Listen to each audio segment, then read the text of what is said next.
Hi, Aaron. Hi. Mara Ramirez returned at the weekend, and Natalie Bjorn looks like she's up in training today. Is Natalie in line to maybe start tomorrow? And are we finally seeing a little bit of light at the end of the injury tunnel? No is the answer. She didn't last training, so she's not available tomorrow. Myra is available for selection. You're obviously in a very commanding position at the halfway point of the tie now. We've spoken a few times this season about complacency, so that sort of answers that. But with the first opportunity to win some silverware at the weekend and being in the position you are we likely to see some changes or surprises in the lineup tomorrow? I think we only play one game at a time. I'm not thinking about Sunday, I'm thinking about tomorrow. We know Ajax are going to come out, they'll be aggressive. We're expecting that. They have to.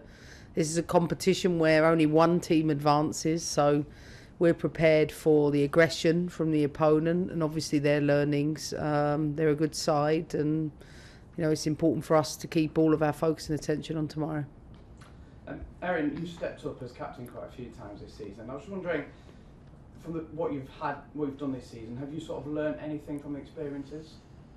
I think just taking more responsibility, like it's, everyone looks to you and your behaviours. So on the pitch, I have to be super hyper conscious of what I'm doing, how I'm perceiving, how everyone else is seeing me, and maybe I haven't really thought of that before. And I think maybe I need to take a bit more of a role off the pitch as well than I previously haven't. And you have to deal with conversations, you have to do press conferences as well. So it's all kind of new. I'm almost learning on the job, and I'm really enjoying it.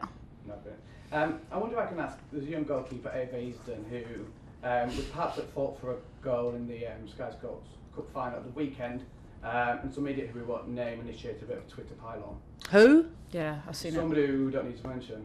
I just wondered if I could ask, the way in which Chelsea play requires you to be brave on the ball, and because of that, at times mistakes will happen. And you've dealt with them this season quite well. I just wondered, as a leader and senior pro, how do you approach this in a media landscape with increased scrutiny, sort of waiting for mistakes to happen? And what advice would you give to Ava and other youngsters making their way?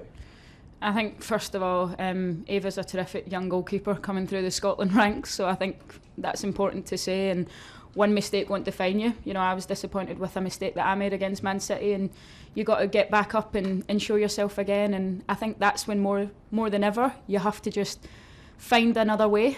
Mistakes happen, it's part of football. Like, you have to be able to, as much as you take the credit when you do well, you have to be able to handle the criticism. And I think now that we're seeing the game become more professional, more eyes are on the game, I think for us, dealing with that, we're kind of in a transition period where we have to deal with that, but as long as you learn to park it, I think that's the most important thing. Of course, it's never nice to see, but especially in Ava's circumstances, when it's the first time, maybe it's a big TV game especially, so, but she'd made a couple of other terrific saves that no one else talks about, so she'll get back up and she'll go again. No, I was doing it 17 and it wasn't playing in national finals. No. I just wondered if I can ask, great goal at the weekend, but your manager did claim prior to the game that Nusken was perhaps a little bit more of a goal threat. Was that in the back of your mind? Did you lash it in on Sunday? She sent me it the next day. Emma knows how to get at me, that's for sure, over the course of the time working with her. She knows how to provoke me and, find a little bit of an animal inside me. And she knows that as well. She's nodding her head as well. She knows how to wind me up. But, Shoka's been in brilliant form as well. Like, that's important to say. Like, we've needed her at this time in the season. I'm maybe doing a bit more defensive work than she is. That's what I'll say anyway. But I think everyone's going to have their moment. I know, but you haven't played as many positions as she has. Well, I have. Right back, right wing, left wing, 9. Yeah, you're fair play. Yeah, it's not a contest, but no, she's been brilliant. Like I said, everyone will have their moments during the season. Sunday was mine and Aggie's moment. The week before it was Shoka's, and we need everyone to contribute over this period. Like, especially when we've got so many games, we're going to need everyone, and you have to be ready when that moment comes. Thanks, Emma. Thanks, Aaron. Good luck. Thank you. Any more from the room? Yeah. Yeah, hi. You both spoke recently about how you feel like you play best under adversity. Obviously, you've come into this game more controlled than you were in league games or the games this season. Is it a nice change of pace during such a busy month to come into it with a bit less pressure on you? I know we share this in common. We've talked about it. The fear of losing or the fear of not being in that semi-final is, for us, as big a drive as it is the desire to win it. In fact, it's more. There is no one in our dressing room that will take tomorrow's game lightly or think for 1 minute just because we're winning 3-0 that the game is over. Like, that is a mistake. It all starts in your head and your mind. And when a team has nothing to lose, they're 3-0 down, play with freedom. They play in a different way to express themselves, and they're often the most dangerous opponents. So, for sure, we don't take tomorrow lightly. Thank you very much. Cool. Yep.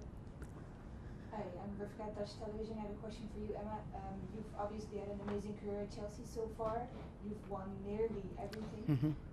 What would it mean to you to leave this club winning the Champions League?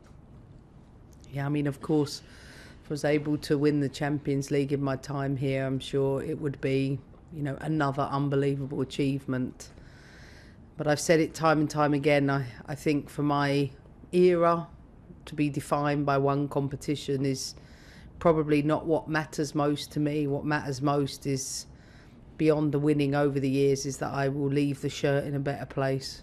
And that's probably the thing I'm most invested in, to make sure that when I leave, the team is in a fabulous place, and certainly in a better place than when I took over, and one where I can come back as a fan and enjoy them, and hopefully in many more win Champions League way beyond my time.